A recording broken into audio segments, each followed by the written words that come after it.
નમસ્કાર, બેનિફિટના બિઝનેસ બુલેટિનમાં આપનું સ્વાગત છે. હું રાજવી. તો જાણીએ આજના મહત્વના સમાચાર.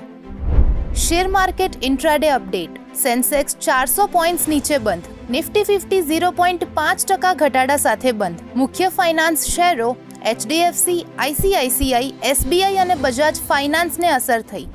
ભારતીય કોમોડિટી માર્કેટમાં મિશ્ર વલણ. આજે સોનાના ભાવ ઘટી ફરી ઉપર ચડ્યા. હાલ સોનું ₹1,22,800 ઉપર ટ્રેડ, જ્યારે સિલ્વર 2% ઘટી ₹1,51,000 આસપાસ રહ્યું છે.